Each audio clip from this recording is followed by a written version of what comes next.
বগুড়া ৬ আসনের উপনির্বাচন এবং শেরপুর ৩ আসনের নির্বাচন ১৪ এপ্রিল অর্থাৎ পহেলা বৈশাখের আগে অনুষ্ঠিত হবে বলে জানিয়েছেন নির্বাচন কমিশনার আব্দুর রহমানুল মাসুদ।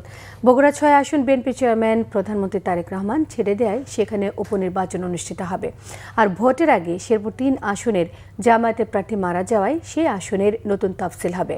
রবিবার আগারগাঁওয়ে নির্বাচন ভবনে সাংবাদিকদের সঙ্গে আলাপকালে নির্বাচন কমিশনার রহমানুল মাসুদ এসব কথা জানিয়েছেন। উপনির্বাচন যেগুলো বাকি রয়েছে দুটো, সেগুলো আমরা আশা করতেছি যে পহেলা বৈশাখের আগেই করার, কারণ পহেলা বৈশাখে সব সাধারণত ঝড় বৃষ্টি হয়, এর আগেই করার জন্য আমরা চেষ্টা করতেছি এবং আমরা আশা করি যে করব ইনশাল্লাহ। স্থানীয় সরকারের আমার জানা মতে যে অর্ডিন্যান্স করে যে মেয়র প্রার্থী যেটা পার্টি নমিনেটেড সেটা বাদ দেওয়া হয়েছে।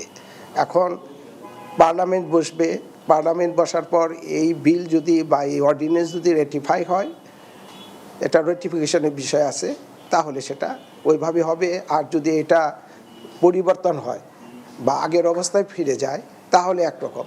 আমরা we are waiting for parliament session.